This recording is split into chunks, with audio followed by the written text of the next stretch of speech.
Oh, that is huge. That is massive.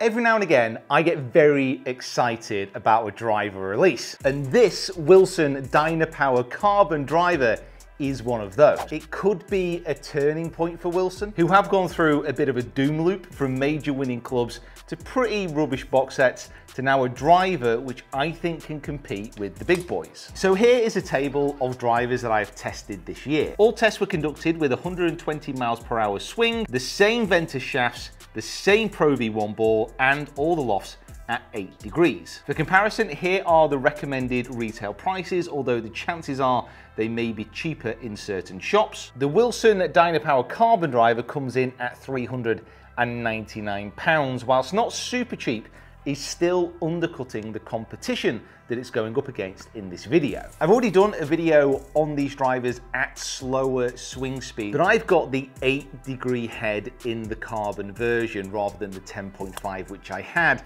in that video, so I can do a really accurate test. So now it is time to see if Wilson can take a step out of the shadows and stand proudly beside its competition.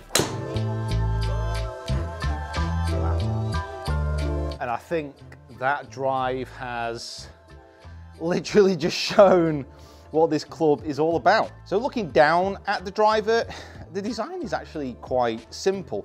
The back half of the crown is carbon, which is where it gets its name, and the front of the driver is titanium in the frame just to hold it all together. There's another bit of carbon here on the bottom of the sole, so you can tell that they've actually put a little bit more work into this when compared to some of the other Wilson drivers in the past. And of course there is the Dynapower titanium version as well, which is a little bit cheaper. There's a 16-gram weight in the back, but the center of gravity in this club is actually quite a long way towards the face. Now what that means is it's a very, very low spinning driver.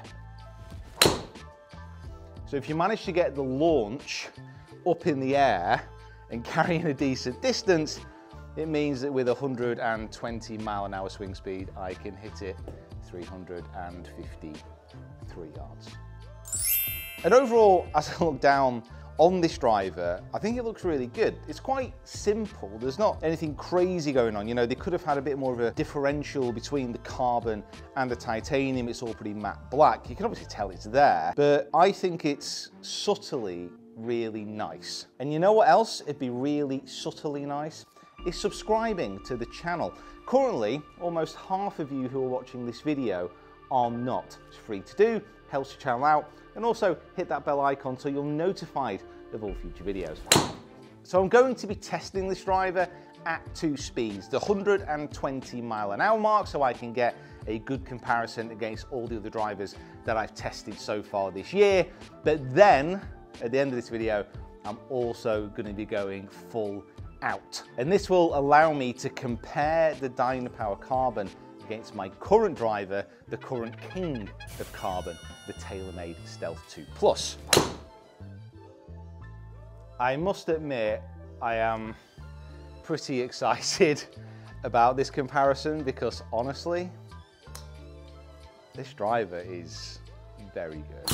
I have to say that this club isn't perfect. There's a couple of things I've noticed through testing these over the past month now. Strikes out of the heel spin up a lot more than I would expect, and strikes out of the toe really don't spin much at all. I was getting a few drives which were just absolutely ridiculously low spinning. And also, I'm afraid to say, at the end of testing, this club face has slightly caved in. I will double check to see if this is some kind of weird design feature, but I'm almost certain it isn't. So onto the numbers when testing this club with the 8-degree loft and the 120 mile an hour swing speed. And what I'm going to do is I will include it into a table of other drivers which we have tested this year. So swing speed was just under 120 miles an hour on average at 119.8, but I'm sure you can give me that 0.2 to round it up.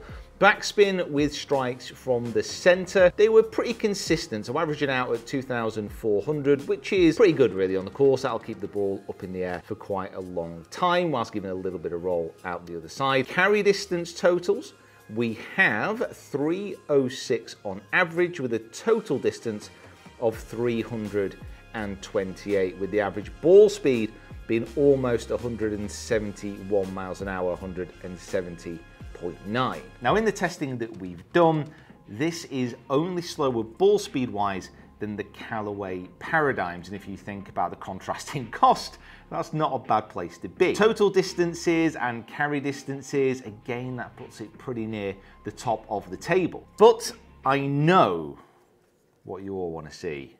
Me hitting this flat out and then comparing it to the other drivers that I also hit flat out when deciding which driver was going to be going in my bag. Let's have a little bit of a look at how that went and potentially why this club face took a bit of a battering.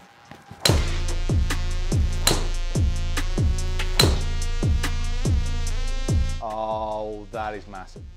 That is massive. That is huge. That is huge. Oh my God, go in the hole. Go in the hole.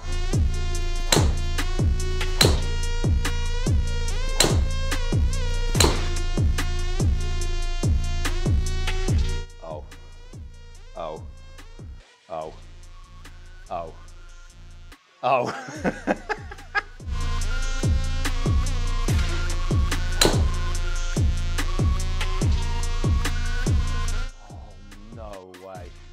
Oh, that is huge. That is massive.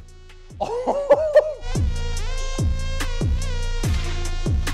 So it's not every day that you have a 370-yard drive, and it was a nice experience. So the carry distances on the average shots here was 332 yards with a total distance of almost 360 yards. My ball speed on average was at 181 miles per hour, but my club speed, I was getting it pretty frisky, up at 126 miles an hour on average. Now this could explain a little bit about what is going on with the face. Those are pretty fast swing speeds to be striking a ball with, but at the end of the day, face is not right. What do you think? I know. But when you compare that data, yes, I was swinging it fast. It was quite warm in that room and I was able to shift it. But I'm actually hitting this further than all the other drivers that I've tested to go in my bag this year, which I really, really didn't expect. Will it be going in my bag? I'm not sure. Obviously we have some issues here, and out of the heel and out of the toe. Like I said, the forgiveness is not quite there, and the spin and the variability in the ball flights is pretty wild at times. But what if I get another head through and it holds up to the punishment? If you like the sound of these Wilson drivers, make sure you hit that like button. And to see the test that I did with these clubs at an average swing speed, you can find them right here.